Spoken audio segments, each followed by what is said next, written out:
राकेश एकदम एकदम फटीचर जोक था। फटीचर था तो तुम हंसी क्यों? बोलो बोलो। पर मम्मा इसे पीजे बोलते। पीजे माने पुअर जोक। एकदम पुअर था। ओए ओए, जोक जोक होता है ना, पुअर वर नहीं होता, समझे क्या?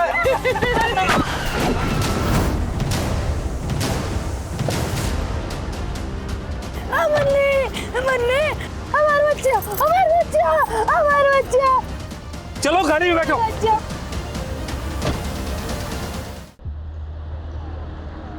मम्मा वो लड़की मर तो नहीं गई? गलत किया राकेश, हमने बहुत गलत किया। अरे तुम चुप रहो, तुम्हें नहीं समझ में आएगा।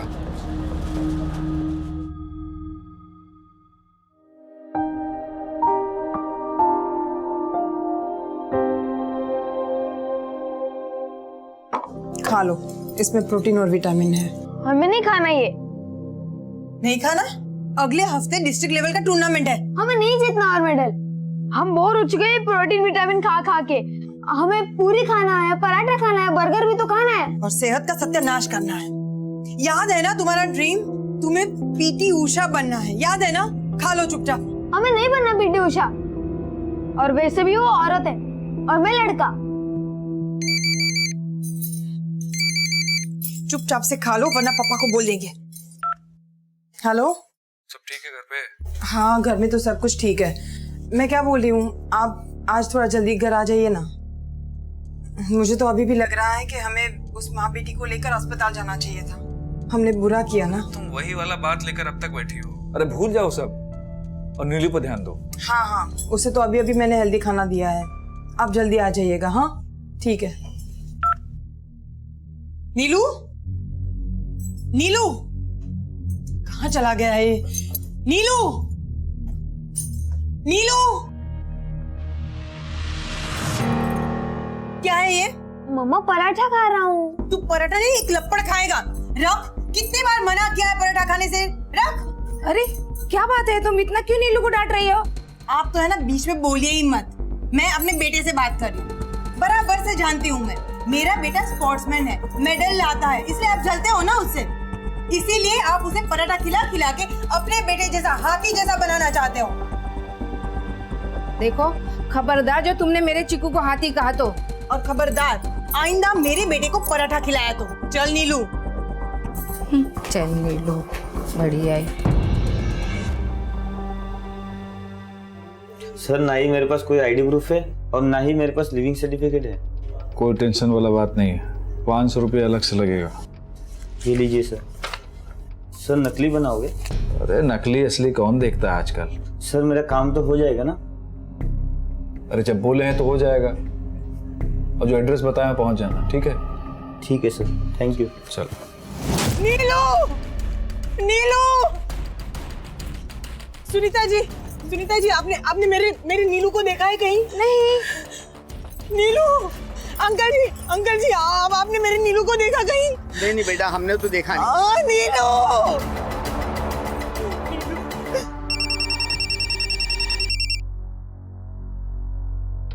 राकेश, नीलू कहीं नहीं मिल रहा है। हाँ?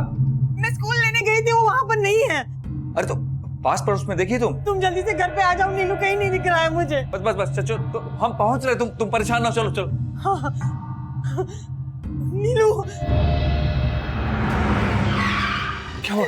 नीलू मिला? राकेश, नीलू कहीं नहीं है। मैंने सब जगह पे ढूंढ लिया, नीलू कहीं नहीं मिला। परेशान हुआ तो चलो दोबारा दिखते हैं। आ जाओ जल्दी, आओ बैठो। जल्दी।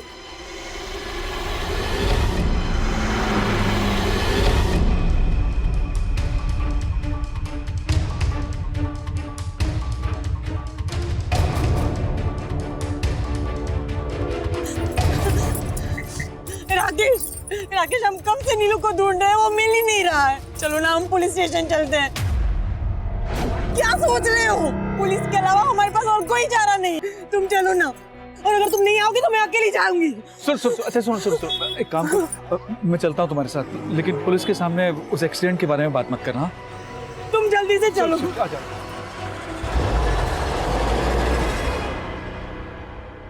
ये हमारे नीलू की बुक।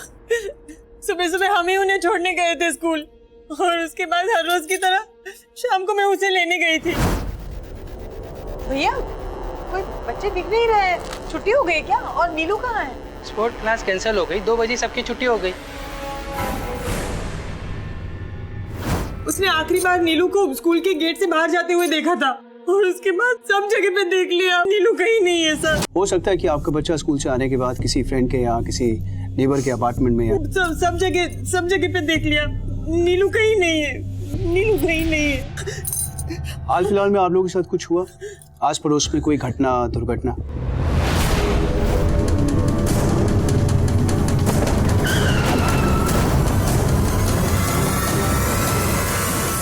घटना दुर्घटना माने? मेरा मतलब किसी के साथ लड़ाई झगड़ा शिकवा शिकायत कोई शक किसी पे? नहीं साहब, किसी पे कोई शक नहीं। आप फिक्र मत कीजिए, हम छानबीन शुरू करते हैं। सुरेश सर, सारे नाकर्स को अलर्ट करो और हाँ, इस बच्चे की फोटोज हर जगह सर्कुलेट कर दो। और एक काम और करो, इनकी बिल्डिंग के आसपास एक राउंड देख लो, हो सकता है किसी ने बच्चे को दोपहर के बाद देखा हो। क्या नाम बताया आपने बच्चे का? Neelu. Full name? Nilesh Ojha. Note down. Nilesh sir. देखिए, आप फिक्र मत कीजिए, मिल जाएगा आपका बच्चा। तुमको लिमिट में रहने को बोले हैं, समझ नहीं रहे हो क्या? हाँ? अबे सच्चाई से कहाँ फालतू के बातें क्या कर रहे हो? अरे भैया काहे उत्पात फैला रहे हो? अरे लड़ने की क्या जरूरत है? कहने को बोल रहे हैं, हम क्या मार रहे हो भाई? बहन है तुम्हारी। अबे तो भाई तुम्हारी काहे उतावले हो? यहाँ पे साइन कीजिए। वैसे क्या लगता है ये आपका? बेटा है मेरा। इधर आ।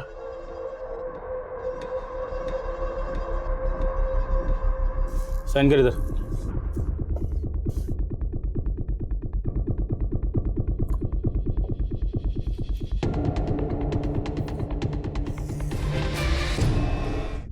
Already unlimited. मम्मी को टच भी किए ना तो ना आप बाप रहेंगे ना हम बेटा। क्या बोला? इज्जत? हाँ, इज्जत, बड़ा इज्जत वाले हैं आप। अपनी बीवी को प्रताड़ित आप कर रहे हैं, शादीशुदा होकर एक लड़के के बाप होकर बाहर गर्लफ्रेंड आप रखे और इज्जत हम बर्बाद कर रहे हैं। पता है आज थाने में किसके कारण बंद हुए? आपके कारण। पूरे शहर में डिस्कशन हो रहा है आपकी रखेल की बेटी नेहा कुमारी के बारे में। का की है शकबाजी हो रहा है किसी असलम खान के साथ में। खान साहब से मोहब्बत चल रही है आपकी ये सौतेली बेटी। अब इज्जत कौन दोबारा है? या आपकी सौतेली बेटी या अपना बेटा? बात करते हैं। मिंटू आओ।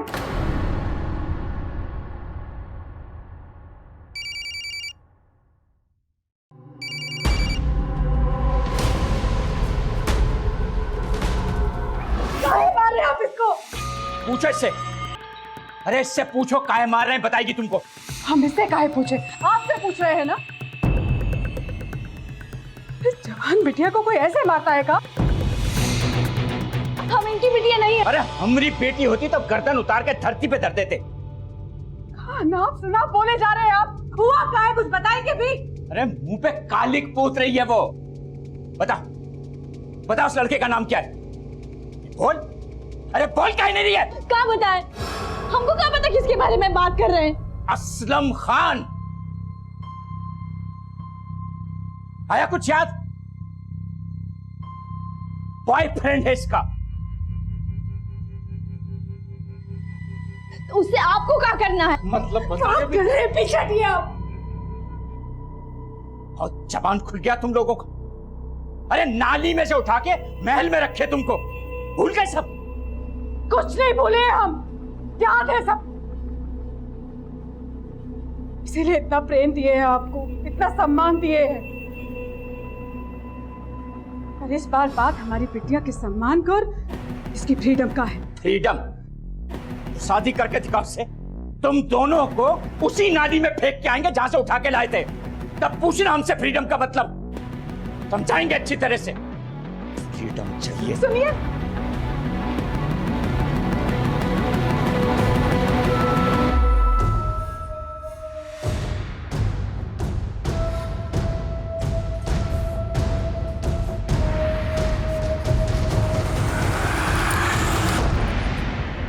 तो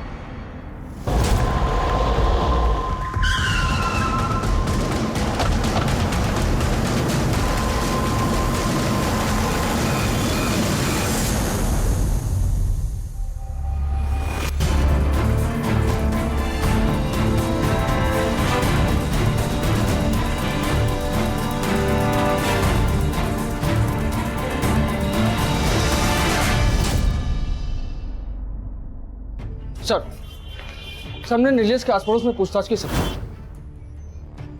तो वहां हमें एक पड़ोसी से पता चला कि सर वो पिछले हफ्ते की बात है, महेश सारन है ना, उसका नीलेश भैया की फैमिली के साथ बहुत ही झगड़ा हुआ था।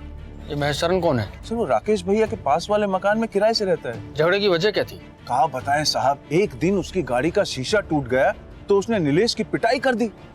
बहुत ही झगड़ा हुआ था रजनी भाभी और महेश का। ये महेश कहाँ रहता है? यहीं पास में ही रहता है साहब। चलो दिखाओ। हाँ सर, उन्होंने बिना कोई वजह हमारे नीलू को मारा था। और साहब हमने उसकी शिकायत उसके मकान मालिक से की। उसने कहा कि इस महीने के आखिरी तक उसे निकाल देगा। सर हम महेश शरण से पूछने गए थे, लेकिन उसके डेरा पर ताला लगा था। सर लगता है महेश शरण ही खुंदस में नीलेश को उठाया है और अब खुद ही गायब हो गया। आपसी रंजिश का मामला लगता है। क्या नाम बताया तुमने उसका? महेश शरण सर। उसके घर पे नजर रखो। सर एक बात और मालूम हुआ, सर नीलेश को लोगों के घर जा जाकर खाने का बहुत आदत था। इस बात को लेकर उसकी माँ का आस पड़ोस में झगड़ा हुआ करता था। बच्चे हैं, करते हैं ऐसा। तुम एक काम करो, स्कूल के गेट से लेकर उसकी बिल्डिंग तक कितने सीसीटीवी है पता करो, उन सबकी फुटेज निकालो। और हाँ, नीलेश अगर उस रास्ते से गया है तो वो जरूर दिखेगा। सर हाँ बोलो। महेश शरण लौटा है। बात करो उससे, पूछो कहाँ था इतने देर। सर मैं सच कह रहा हूँ सर, मैं जॉब की ट्रेनिंग के सिलसिले में 3 दिन शहर से बाहर था सर। ट्रेनिंग के सिलसिले में या फिर नीलेश की किडनैपिंग के सिलसिले में? सर मेरा नीलेश की किडनैपिंग में कोई हाथ नहीं है, आप चाहें तो। पूछा हमने तेरे मोहल्ले में। उसका नीलेश भैया की फैमिली के साथ बहुत ही झगड़ा हुआ था। उन्होंने बिना कोई वजह हमारे नीलू को मारा था। सबका यही कहना है कि नीलेश तुझे फूटी आंखों नहीं सोता था। क्यों? सर ऐसी कोई बात नहीं है। एक बार नीलेश ने मेरी गाड़ी का कांच तोड़ दिया था, तो मैंने भी गुस्से में आके उसे एक थप्पड़ लगा दिया। इससे ज्यादा मैंने कुछ नहीं किया सर उसके साथ में। ठीक है, लेकिन हमारी परमिशन के बिना शहर के बाहर मत जाना। देख रहे हो तिवारी साहब? सर ये लोग आपसे कुछ बात करना चाहते हैं।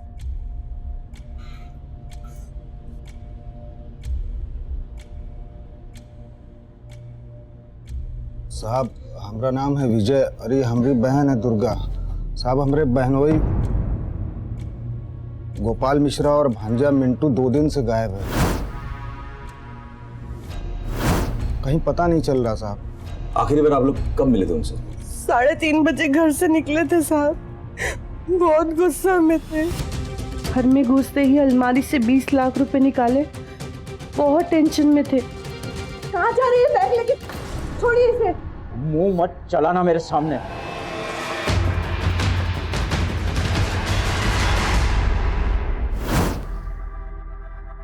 क्या काम करते हैं आप लोग? साहब मेरे पति का मनी लेंडिंग का बिजनेस है साहब, और मेरे भाई का पान का दुकान। साहब वो हमारा पान का दुकान का सेटअप भी जीजा जी ने ही करा के दिया था। कारोबार में किसी के साथ कोई झगड़ा झंझट लफड़ा? नहीं साहब, उनका हिसाब बहुत साफ साफ रहता था और बहुत सुलझे हुए इंसान है साहब। तो गोपाल जी के पीछे पीछे मिंटू गया, कैसा संबंध है दोनों में? गलती मिंटू अगर नहीं है साहब, अब आप ऐसा काम करेगा तो फिर बताइए। कैसा काम? अरे बेटा के सामने माँ को मारेगा, दूसरी औरत से संबंध बनाएगा तो। किसके साथ संबंध है? काहे नहीं बताइए किसके साथ संबंध है? साहब इसी बात पे दोनों का झगड़ा हुआ था साहब। मुनकी की बेटी नेहा असलम नाम के किसी लड़के के प्यार में पड़ गई थी साहब। जब ये बात मिंटुआ ने अपने बाप को बताने की कोशिश की तो बहुत मारा साहब उन्होंने चप्पल से। अच्छा, तो ये मुनकी आपके पति की दूसरी औरत थी? हैं? ऑफिस में रिसेप्शनिस्ट थी साहब वो तो। जवान औरत फंसा ली हमारे पति को, और इन्होंने तो ये भी कहा कि उससे शादी भी कर ली उन्होंने। साहब उसकी ना बुरी नजर थी हमारे पति के पैसे पे। शायद जीजा जी इसीलिए उसको 20 लाख रुपए दिए होंगे। तो आपको शक है कहीं मुनकी ही गोपाल जी को? हाँ साहब, वो बुझा गए थे उसकी बुरी नियत को। पता नहीं किस बात पे ब्लैकमेल कर रही थी उनको। फोन पे फोन आ रहा था उनके मोबाइल पे। गोपाल जी का नंबर दीजिए। नंबर लो। 99 36 41 41। सारी डिटेल्स निकालो जल्दी। सर।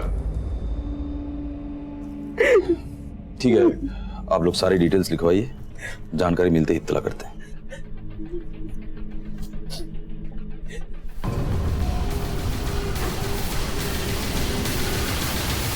गोपाल के ऑफिस में पता कीजिए कि कौन कौन से लोगों को पैसा देने वाले हैं। हो सकता है लेन देन के चक्कर में हादसा हुआ हो। और मुनकी, इससे बात करना होगा। मिंटू की बाइक और गोपाल के कार का सारी डिटेल्स और इन दोनों के फोन के सारी डिटेल्स कंट्रोल रूम को बोलिए, सारे थाने को इन्फॉर्म कर देंगे। सर। थैंक्स। 4 साल की थी नेहा जब गोपाल हमसे ब्याह किए थे। कोई फंसाए नहीं है उनको।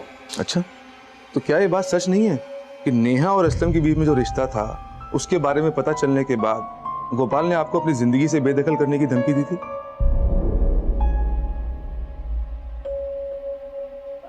हाँ दी थी, पर हम मना लिए थे उन्हें। कमाल कर दिया आपने, एक तीर से 2 निशाने लगा दिए। आपके हाथ में जायदाद भी लग गई और असलम के प्यार का रास्ता भी साफ हो गया। देखिए, हम ऐसा कुछ नहीं किए हैं। और पैसे का लालच हमको नहीं, उस मिंटू को है, जिसके बाप ने उसको जायदाद से बेदखल कर दिया है। दुर्गा की मेहरबानियों से जिंदा है वो नशेड़ी। वैसे आप दोनों गोपाल से आखिरी बार कब मिले थे? जी वो जब हम दोनों को मारने की धमकी दिए थे, बस उसी दिन आखिरी बार देखे थे उन्हें।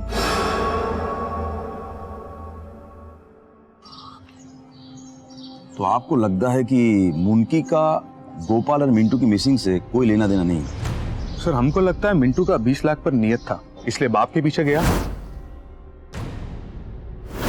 और उसको किडनैप कर लिया। और शायद गोपाल को किडनैप करने का प्लानिंग भी पहले से था, इसलिए अपना फोन घर पर छोड़ कर गया ताकि कोई ट्रेस ना कर सके। और अब खुद पुलिस के डर से कहीं छुपा बैठा। अगर ये प्लान था तो बहुत ही बकवास प्लान था। गोपाल के पीछे मिंटू गया, ये बात सबको पता है, तो पहला शक उसी पे आएगा।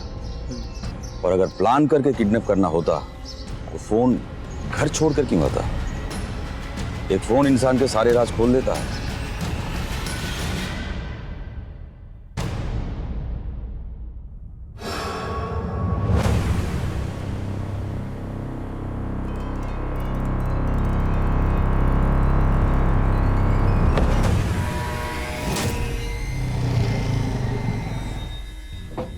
सर, गोपाल मिश्रा के कॉल रिकॉर्ड्स आ गए।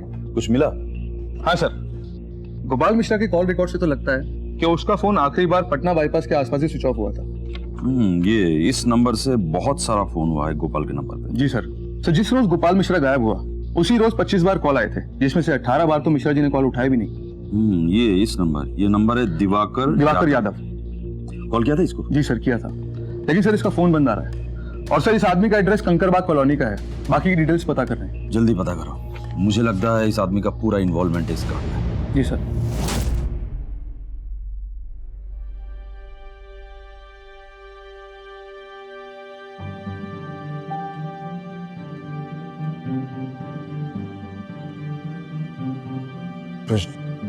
चलो कुछ खा लो।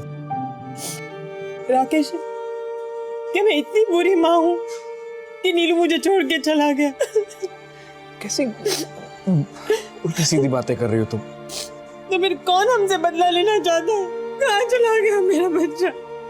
राकेश प्लीज तुम नीलू को कहीं से भी लेकर आओ, मुझे उसकी बहुत याद आ रही है। मेरा नीलू।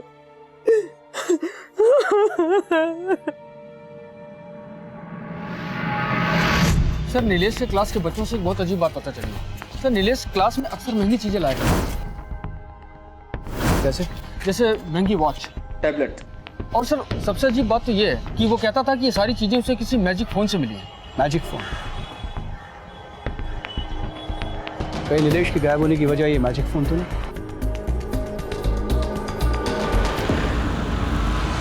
क्या हुआ सर? कुछ पता चला हमारे नीलू के बारे में? इन्वेस्टिगेशन चल रही है, इसलिए आपको बुलाया। राकेश, आपने कभी अपनी बच्ची को कोई एक्सपेंसिव गिफ्ट्स दिए, जैसे कोई टैबलॉइड वगैरह? नहीं साहब, हमने तो उसे कभी फोन तक नहीं दिया। नीलेश ने कभी आपको किसी मैजिक फोन के बारे में बताया? नहीं, कभी नहीं। नीलेश के दोस्तों के हिसाब से उसके पास जो टैबलेट था बड़ा एक्सपेंसिव था, वो उसको मैजिक फोन की वजह से मिला था। क्या आपको ये भी नहीं मालूम कि उसको एक्सपेंसिव गिफ्ट कौन देता था? विकास? नीलू का विकास के घर पे बहुत आना जाना रहता था और विकास कभी कभार उसे चॉकलेट्स, केक्स सब कुछ देता था जो मुझे बिल्कुल पसंद नहीं था। हो सकता है ये विकास ने ही वो मैजिक फोन लाया हो उसके लिए। चॉकलेट्स, गिफ्ट्स, कोई खास वजह? सर वजह तो कोई नहीं थी। नीलू अक्सर मेरे घर पे खेलने आया करता था। धीरे धीरे हम दोनों की दोस्ती हो गई। दोस्ती हुई तो उसे एक्सपेंसिव गिफ्ट देगा तू? बच्चे को महंगे गिफ्ट देगा? सच बता, वरना मैं तुझे मेरा मैजिक दिखाऊंगा। हाँ सर, मैंने उसको गिफ्ट दिए थे। तो बता वो मैजिक फोन का। मुझे कुछ नहीं पता सर। नरेश के हिसाब से उस मैजिक फोन की वजह से उसे टैबलेट मिला था। सच बोल। बताता हूँ सर, बताता हूँ। नीलू अक्सर वक्त बे वक्त मेरे घर पे खेलने आया करता था। एक दिन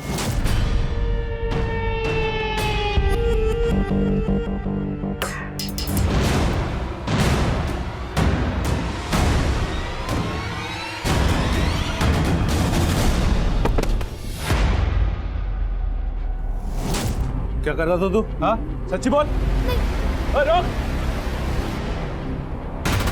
पिछली बार जब तुझसे पूछा था तो सच क्यों नहीं बोला तू? बोल। सर मैंने नीलू को डरा धमका कर फोन लेने की बहुत कोशिश की, लेकिन बच्चे को डराएगा तू? इसलिए तूने उसके माँ बाप के सामने अच्छा बनने का नाटक किया, नरेश के साथ दोस्ती बनाई, ताकि जब तू ये कांड करे तुझ में कोई शक ना करे। हाँ? नहीं सर, नहीं सर, मेरी बात का विश्वास कीजिए सर।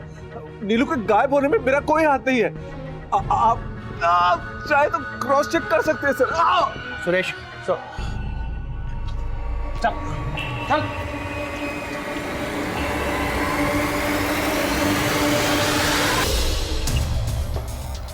सर इस विकास के खिलाफ भी कोई सबूत नहीं मिला। कहीं ऐसा तो नहीं कि हम गलत डायरेक्शन में इन्वेस्टिगेट कर रहे हैं? कई क्राइम्स में ऐसा हुआ है कि बच्चों के साथ क्राइम बच्चों ने किया है। नीलेश एक होनहार लड़का है, एक अच्छा एथलीट है। तुम उसके स्कूल में जाके पता करो कि कोई बच्चा उसका दुश्मन तो नहीं था। सर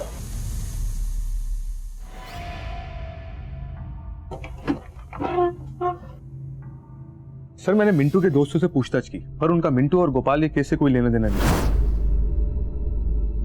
और हाँ सर वो असलम का बैकग्राउंड भी चेक किया, उसका भी मिंटू और गोपाल के केस से कोई लेना देना नहीं है। पर सर जब मैंने गोपाल के ऑफिस में छानबीन की तो उसका पता चला कि गोपाल का पैसे लेने देने का बिजनेस था, जिसमें गोपाल को पैसे लेने से ज्यादा पैसे देने थे। माने? मतलब ये कि सर गोपाल पर काफी सारे लोगों का कर्जा था। मनी लेंडर कर्ज क्यों लेगा? वही तो सर, लगता है कि उसका कुछ और भी बिजनेस है। फिर तो गोपाल के गायब होने में किसी देनदार का भी हाथ हो सकता है। अच्छा गोपाल के क्रेडिटर लोगों का लिस्ट मिला? नहीं सर, लगता है गोपाल कोई पर्सनल डायरी मेंटेन करता था। उसके ऑफिस में सिर्फ ये रजिस्टर मिला है और इसमें नाम नहीं, कोड वर्ड्स हैं। और उसके ऑफिस वालों का कहना है कि ये जो कोड वर्ड्स हैं ये क्रेडिटर्स के नाम हैं, जिनका उन्हें खुद भी नहीं मालूम कि ये हैं कौन लोग।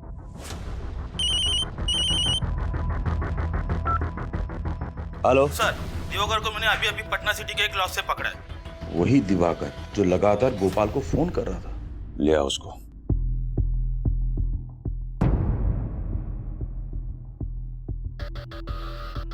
मुझे क्यों बुलाए साहब यहाँ? कैसा?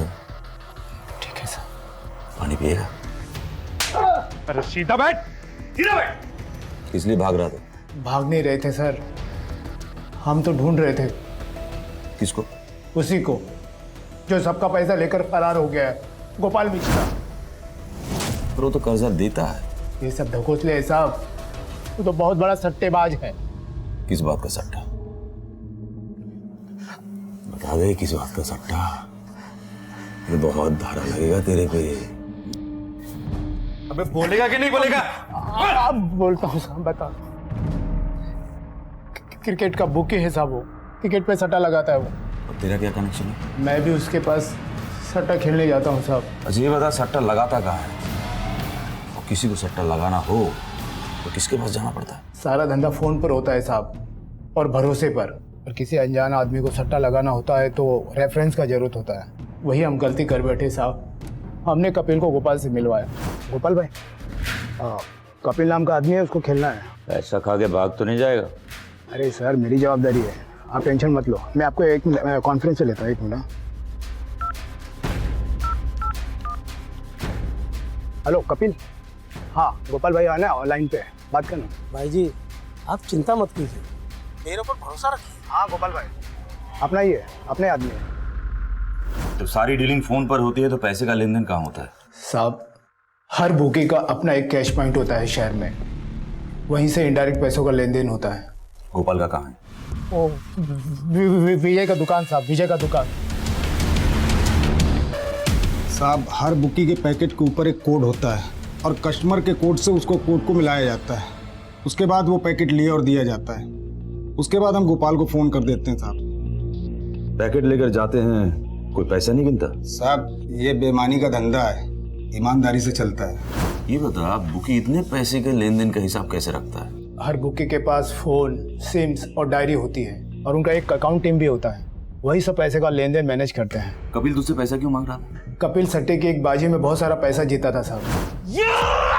मैं 20 लाख रुपए जीत गया, 20 लाख। गोपाल ने पैसे देने से मना कर दिया।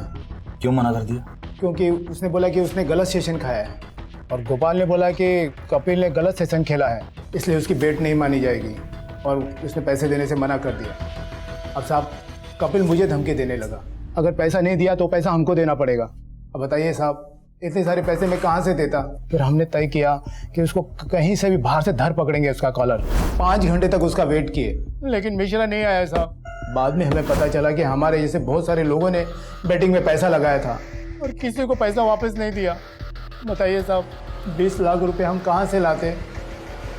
कपिल तो हमारे जान मार देगा।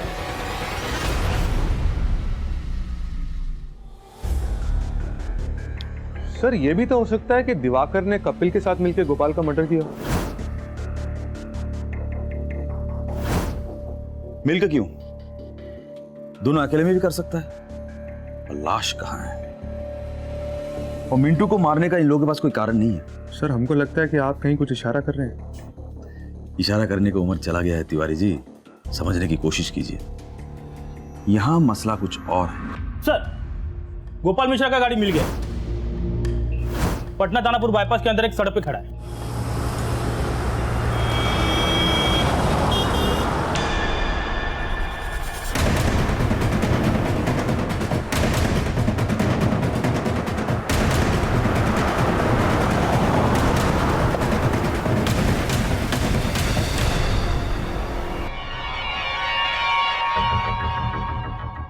इन ब्लड सैंपल का डीएनए रिपोर्ट्स निकलवाइए जल्दी। जी सर।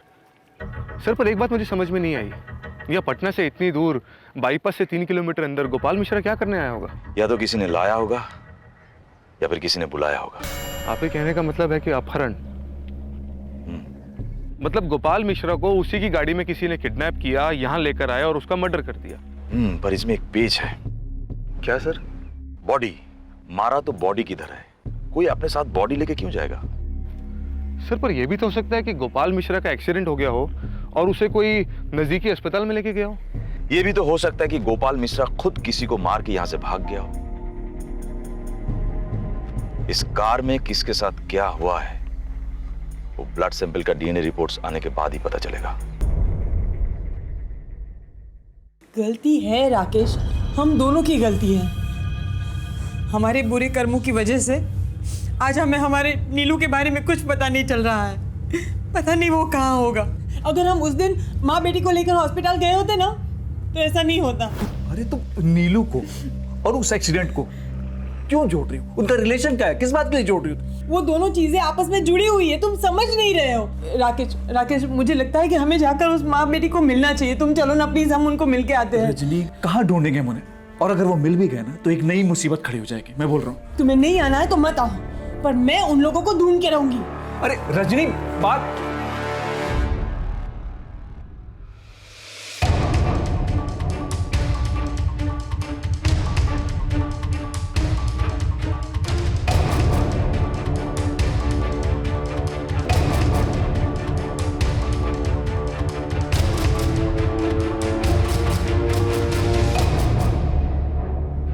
हम उस दिन के लिए बहुत शर्मिंदा हैं। हमें आप लोगों को ऐसे छोड़ के नहीं जाना चाहिए। हॉस्पिटल लेके जाना चाहिए था। गरीब का हालत तो ऐसा ही होता है। वो तो भगवान ने बचा लिया, 18 टाका लगाए माथा में, मरी जाती नहीं तो। यकीन मानिए उस दिन से एक रात भी चैन की नींद नहीं सो पाए हैं हम। हमारे परिवार की तरफ से हम माफी मांगते हैं, प्लीज हमें माफ कर दीजिए। एक बात पूछे आपसे, आपको हमारे बेटे के बारे में कुछ पता है? बेटा? कौन बेटा? हमारा बेटा नीलू। जिस दिन ये एक्सीडेंट हुआ उसके अगले ही दिन से वो लापता है, अभी तक नहीं मिल रहा है। कुछ पता है तो प्लीज बताइए ना।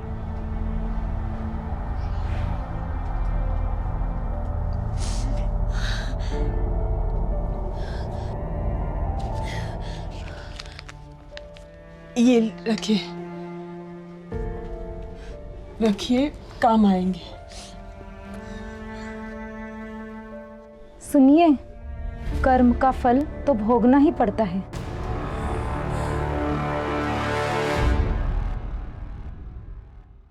जैसे ही एक्सीडेंट हुआ तो हम लोग गए, देखा माँ बेटी दोनों दुख में तड़प रहे थे, मगर फिर भी हम लोग वहाँ से निकल गए। ये सब आपने मुझे पहले क्यों नहीं बताया? सर हम लोग डर गए थे। आपको पता है ना, देश में इतने सारे एक्सीडेंट्स में इतनी सारी मौतें इसलिए होती है क्योंकि उन्हें वक्त पर अस्पताल नहीं ले जाया जाता। और आप तो कमाल है, खुद ही टक्कर मारे और खुद ही वहां से भाग गए। गनीमत है वो बच गई। सर हमने जाकर देखा, माँ बेटी दोनों सही सलामत हैं। किस्मत है आप लोग की कि वो बच गए, और आप दोनों के खिलाफ वो कंप्लेन नहीं लिखवाना चाहते, वरना लंबी सजा होती है आप दोनों को। सजा तो अभी भी भुगत ही रहे हैं ना। पता नहीं हमारा नीलू कहाँ होगा। सर ये गाड़ी में मिले वो ब्लड सैंपल रिपोर्ट है जो गोपाल और मिंटू से मैच कर रहे हैं। और एक चीज देख रहे हो, गोपाल के केस में ब्लड वॉमिट हुआ था, ब्लड में पॉइजन के ट्रेसेस मिले, यानी फूड पॉइजनिंग। मतलब किसी ने जहर देने की कोशिश की। सर पर मिंटू के ब्लड सैंपल रिपोर्ट में तो जहर है ही नहीं। अजब खेल है। मिंटू गोपाल के पीछे पीछे निकला, गाड़ी में दोनों में हाथापाई हुई, खून बहा, पर कौन मरा कौन जिंदा ये समझ में नहीं आ रहा है। और अगर कोई मरा तो बॉडी कहाँ है? और सर सोचने वाली बात यह भी है कि आखिर गोपाल मिश्रा को जहर देगा कौन?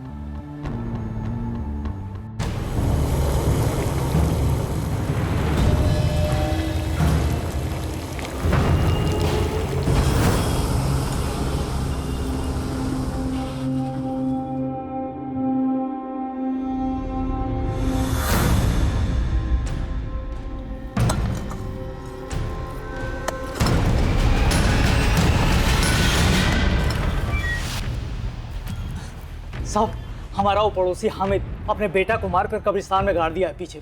किधर? शेखपुरा में साहब।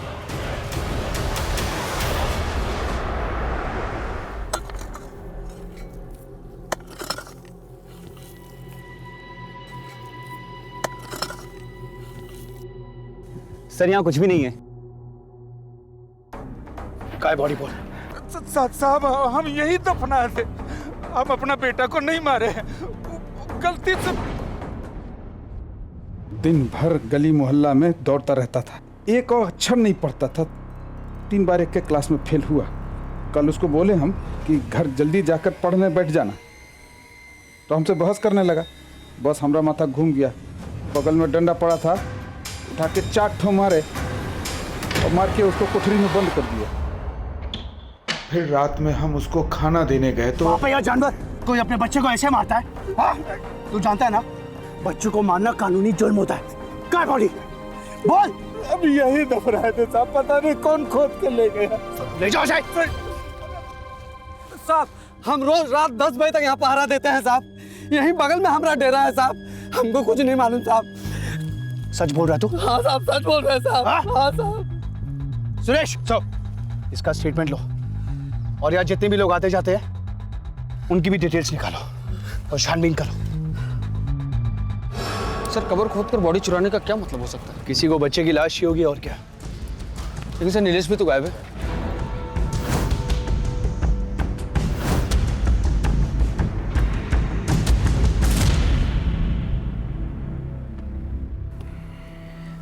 दिवाकर ने कहा कि गोपाल उसे पैसा देने 11 तारीख शाम को उस फ्लैट पर आने वाला था। सर लेकिन दुर्गा ने तो बोला था कि वो 3:30 बजे ही 20 लाख रुपए लेकर घर से निकल गया था। और गोपाल के घर से यहाँ तक की दूरी लगभग 7 किलोमीटर है, मगर वो 3:30 बजे घर से निकला तो लगभग 3:50 तक यहाँ तक पहुँच जाना चाहिए था। पर सर गोपाल तो फ्लैट पे पहुंचा ही नहीं। गोपाल मिश्रा को जहर या तो मिंटू ने दिया होगा या कोई और। सर अभी दूसरे थाने से फोन आया था, गोपाल जिसका पैसा खा गया था वो कपिल, उसने सुसाइड कर लिया। क्या?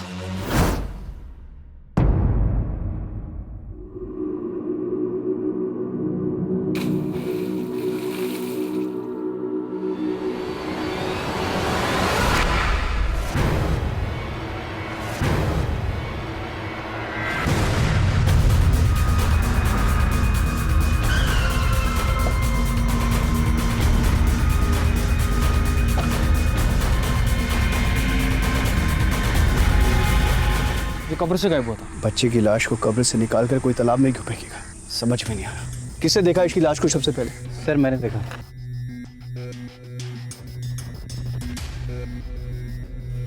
एक काम करो, जल्दी से बॉडी का पोस्टमार्टम कराओ, आसपास के सारे इलाके छान मारो, और हाँ कोई भी संदिग्ध आदमी देखे उठा लो उसे। सब इन सब की स्टेटमेंट ले लो, खासकर इसकी।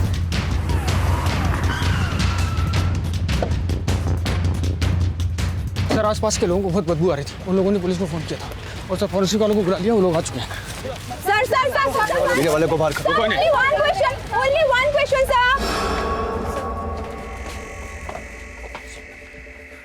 सर नरसंहार हुआ है। लेकिन मारा यहाँ नहीं गया है, यहाँ से मारकर फेंका गया है। जी सर। सर फर्श पर कहीं ब्लड नहीं है और ना ही कहीं कोई हथियार नजर आ रहा है। वही तो कह रहे हैं, मर्डर कहीं और हुआ है, सिर्फ डंपिंग यहाँ हुई है। जैन सर। जी सर। जी I know sir. Jain sir. Jain.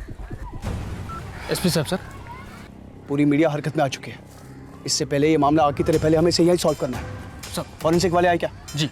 Forensic वाले को बोलो जल्दी से जल्दी हमें रिपोर्ट सबमिट करें। और सुनो, गोडाउन वाले को उठाओ। सर। ये गुत्थी अब पुलिस की रातों की नींद उड़ाने वाली है। कैमरामैन रमेश दुबे के साथ मैं पूनम। सर गोडाउन में मिले 18 लाशों में से 12 लाशें 12 से 16 साल तक के बच्चों की हैं, जो अलग अलग एरिया से हैं। मतलब साफ है, अलग अलग जगहों से लाशों को उठाकर एक जगह डंप कर दिया गया। सर इनमें से कुछ की तो मिसिंग कंप्लेंट्स हैं और कुछ लाशों को शमशान और कब्रिस्तान से चुराया गया है। सर शमशान और कब्रिस्तान, जैसे बबन की लाश को चुराया गया था। जी। लेकिन फिर उसकी लाश को पानी में क्यों फेंका गया, मुझे कुछ समझ नहीं आया। कहीं ऐसा तो नहीं कि जिन लोगों ने बबन की लाश को चुराया उन्हीं लोगों ने। लेकिन सर कोई इतनी लाशों को चुरा कर करेगा क्या? सर कहीं ऐसा तो नहीं कि ये नरबली या नरपिशाच कांड या फिर ह्यूमन ट्रैफिकिंग?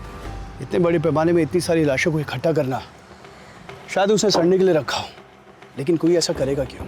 एक बात और सर, इन सभी बच्चों में से 5 बच्चे डिस्ट्रिक्ट लेवल के स्पोर्ट्स प्लेयर्स थे और नीलेश भी स्पोर्ट प्लेयर है सर, जो गायब है। बबन की लाश मिल चुकी है, नीलेश की नहीं। हो सकता है नीलेश जिंदा हो।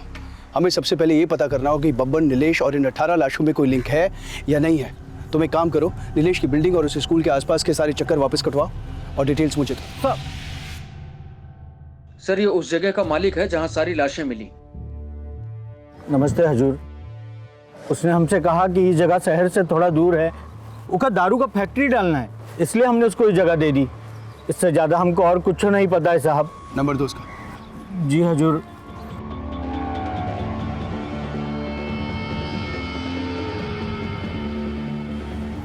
डायल करूं सर? रुको, अगर वो क्राइम में इन्वॉल्व है तो हमारे कॉल से अलर्ट हो जाएगा वो। तुम सिर्फ उसकी लोकेशन ट्रेस करो और एक मिनट मुझे अपडेट करो। सर।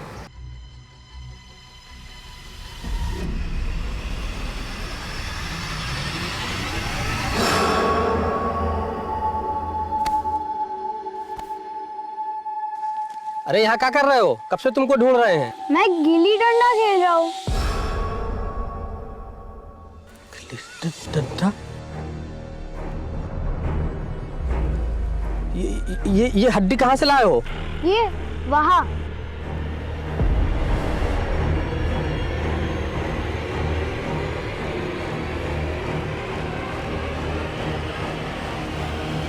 एक काम करो, तुम दूसरा कुछ खेलो, हम अभी आते हैं। ओके, अच्छा ठीक है, ठीक है।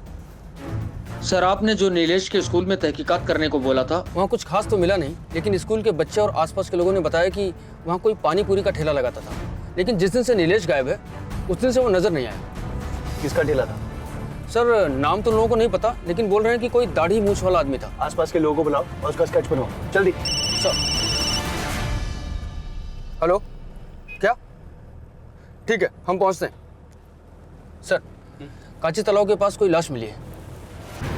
ड्राइवर कांची तालाब।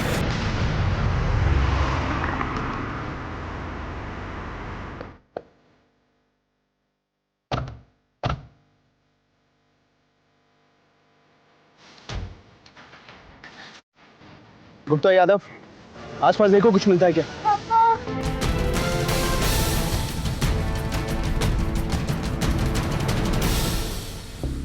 गला घोट के हत्या की है इसकी, बॉडी पोस्टमार्टम के लिए भेजो। सर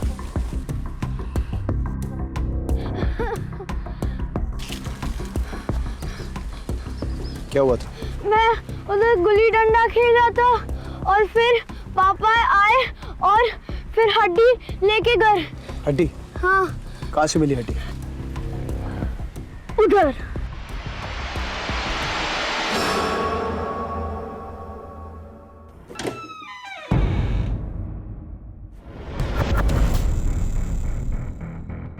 तुम दोनों इधर उधर देखो।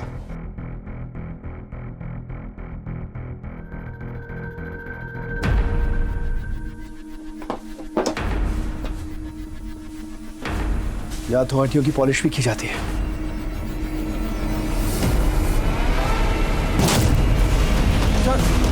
इधर देखिए।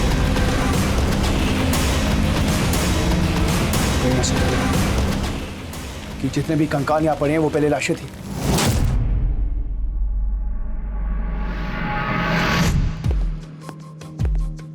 सर यस सर, आपने जो फॉरेंसिक रिपोर्ट मंगवाई थी गोपाल और मिंटू के केस में, वो आ गई है। खून में एकोनाइट नाम का जहर मिला है और इस रिपोर्ट के मुताबिक 5 ग्राम जहर दिया गया है। 5 ग्राम एकोनाइट एक आदमी को 20 से 25 मिनट में मार सकता है, और किसी नशीले पदार्थ में मिलाकर दिया जाए तो 10 से 15 मिनट ही काफ़ी है। अच्छा, जो कॉल डिटेल्स निकालने के लिए बोला था, निकाला? Yes sir. सर मैंने गोपाल के बिटिंग सर्कल में काफ़ी सारे लोगों को ट्रेस किया, लेकिन सर ये एक नंबर देखिए।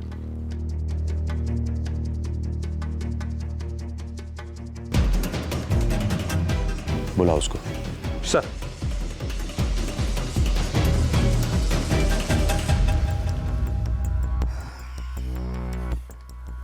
विजय बाबू, अपने जीजाजी से इतनी नफरत कि जहर देकर उसे मार दिया? साहब हमने कुछ नहीं किया है, हम सच बोल रहे। बकायदे शुरू करेगा या मैं धुलाई शुरू करूं? सब बता रहे साहब। माना कि साहब गोपाल ने हमें रुपए पैसे की मदद की थी, लेकिन वो बहुत कमीना इंसान था साहब, जानवरों जैसा अत्याचार करता था साहब। हर दूसरे दिन हमारी बहन का फोन आता था कि आज फिर उसने मारा। बताती थी साहब कि कहाँ कहाँ चोटें आई। साहब 11 तारीख की दोपहर को मेरी बहन का फिर से फोन आया। हाँ जी। भैया, आपके जीजा जी उस चुड़ैल के लिए पैसे लेकर गए, आज फिर उन्होंने मुझे मारा। अरे जीजी रो मत, तुम चिंता ना करो। हमने सोचा इस गोपाल का कुछ करना ही पड़ेगा। गोपाल के बेटिंग रैकेट खुलते ही मुझे तुझ पर शक हो गया था। तेरे कॉल रिकॉर्ड से हमें पता चला कि जिस दिन गोपाल और मिंटू गायब हुए थे उसी रात को तूने एक शमशान घाट में कॉल किया था।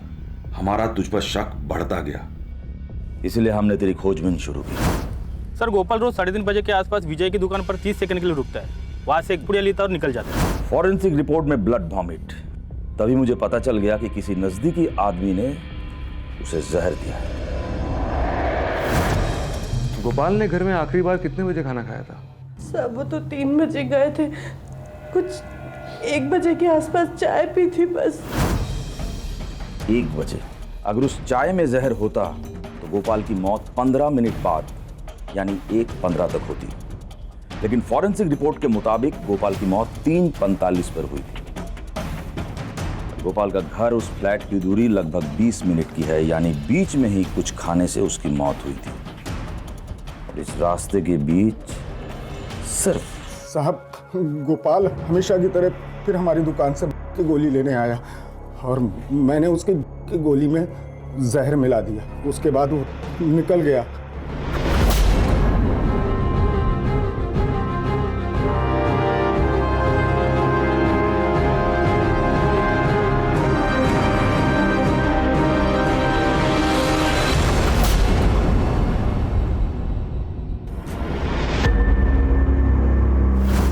और मैंने देखा कि गोपाल का बेटा मिंटू उसका पीछा बाइक से कर रहा है। गोपाल की गाड़ी आगे जाके रुक गई और तब तक उसका बेटा मिंटू वहां पहुंच गया और उसके नोटों से भरे बैग को छीनने लगा। उसी दरमियान मैंने बड़ा सा पत्थर उठाया और मिंटू के सर पे दे मार दिया। लाशों का क्या किया? साहब दोनों की लाशें लेके हम शमशान गए। वहां पे मैंने जलाने की कोशिश की तो देखा चौकीदार ने हमें देख लिया और फिर मैंने उसको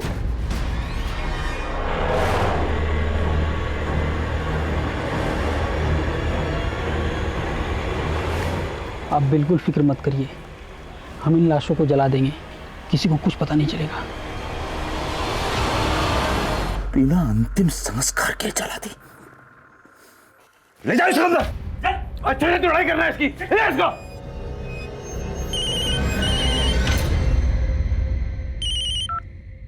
हेलो, क्या? अभी आता हूं। गोपाल और मिंटू के केस में एक नया ब्रेक थ्रू।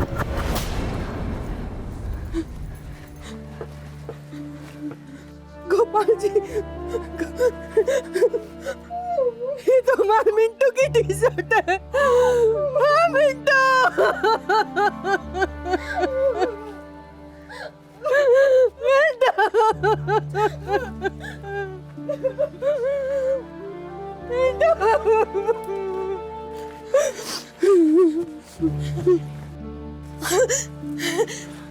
नहीं है, हमारे नीलू के कपड़े नहीं है इसमें नीलू के कपड़े नहीं है, नहीं है, नीलू के कपड़े नहीं है इसमें।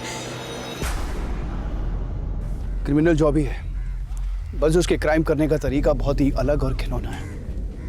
एक के बाद एक लाशें आ रही हैं, बस इसके बीच का कोई लिंक नहीं मिल रहा है। कोई तो होगा जिस लिंक को जरूर जानता है। गोपाल और मिंटू की बॉडी तो शमशान के गार्ड ने जला दी थी, फिर वो बॉडीज यहाँ कैसे आई? मुझे डबल पैसे मिल रहा था साहब, इसलिए मैंने बॉडी बेच दी साहब। उन लाशों को एक आदमी को बेच दिया था। ये रहा साहब उसका नंबर।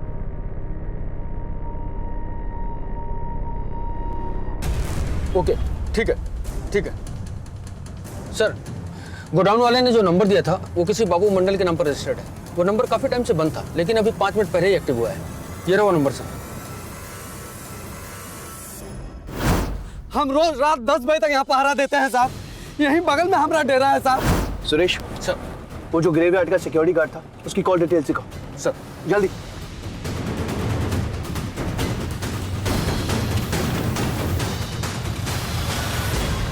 That's it. नीलेश और बबन के मिसिंग के पीछे इस आदमी का हाथ है। रखो ये। हेलो हेलो, मैं अविनाश सिंह बोल रहा हूँ। हाँ, मैं आपको एक नंबर भेज रहा हूँ। जी।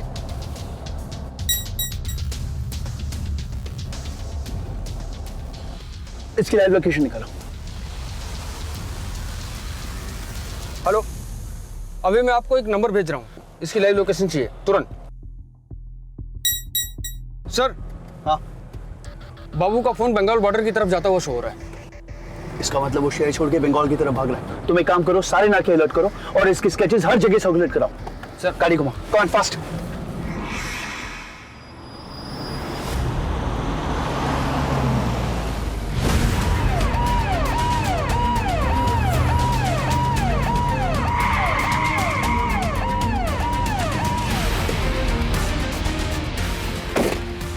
नीचे उतर, नीचे उतर।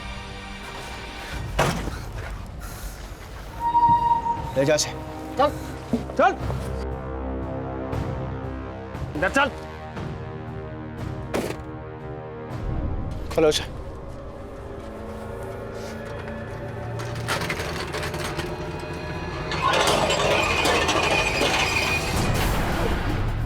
इरादा है कुछ? हम गैर कानूनी ढंग से हड्डी और कंकाल बेचने का धंधा करते हैं साहब। हर साल इंडिया से 20 से 25 लाशें विदेशों में भेजी जाती है साहब, खासकर पड़ोसी देशों में। कहाँ से मिलती है हड्डियाँ? कहाँ से मिलती है हड्डियाँ? शमशान घाट से साहब, कभी अस्पताल की लावारिस। हमें जब भी लाशों की जरूरत होती है साहब, हम इन सब जगहों में जाते और वहाँ के मैनेजर और नर्स, कंपाउंडर गार्ड सब हमसे मिले होते हैं साहब। सब 500 से 2000 रुपए में बेच देते हैं लाशें साहब। कई बार हड्डियों के लिए लोगों को मार भी देते हैं साहब। कारण होता है साहब, कारण होता है साहब। 12 से 15 साल तक के जो बच्चे होते हैं ना साहब, स्वस्थ बच्चे, उसके स्केलेटन की ज्यादा डिमांड होती साहब, खासकर विदेशों में। स्वस्थ बच्चे को मारना मुमकिन नहीं होता ना साहब, तो एजेंट हमें 4 गुना ज्यादा कीमत दे देते हैं। बॉडी को डालता है, बोल बॉडी को डालता है। सब बॉडी को डिकम्पोज करने के लिए साहब या तो एसिड में डाल देते हैं या नदी में मछली को खाने के लिए छोड़ देते हैं साहब। जब उसका मांस निकल जाता है तो ढांचा निकाल लेते हैं।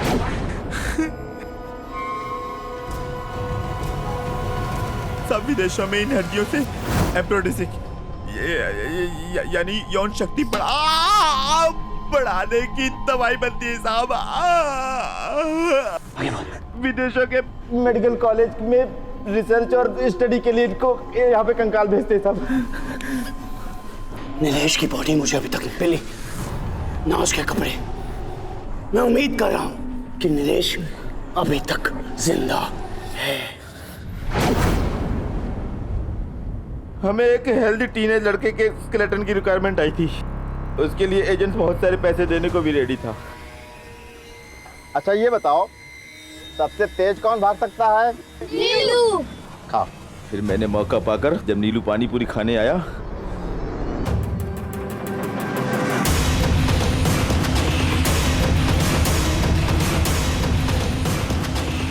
घर जाते वक्त नीलू रास्ते में बेहोश हो गया साहब। उसकी हड्डी तो कब का विदेश एक्सपोर्ट कर चुके हैं साहब।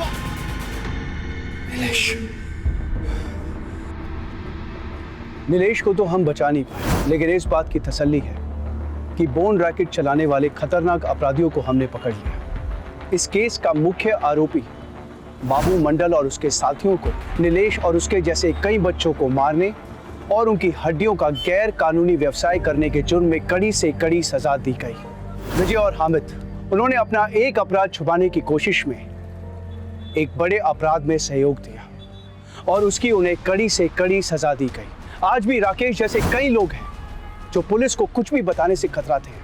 आज भी बाबू मंडल जैसे कई लोग हैं जो आम लोगों की कमजोरी और डर का नाजायज फायदा उठाते हैं। अगर सही वक्त पर पुलिस को अपराध और एक्सीडेंट की रिपोर्ट मिल जाए तो वो अपराध कभी पनपेगा ही नहीं। इसलिए हमारी आपसे दरख्वास्त है कि हमें सही वक्त रहते आपके आसपास कोई भी अपराध या एक्सीडेंट हो तो उसकी तुरंत रिपोर्ट लिखवाइए। हर अनजान नजर से रहे सतर्क और देखते रहे क्राइम पेट्रोल 10 तक, क्योंकि हमारा मकसद सिर्फ बताना नहीं, बचाना है। जय हिंद।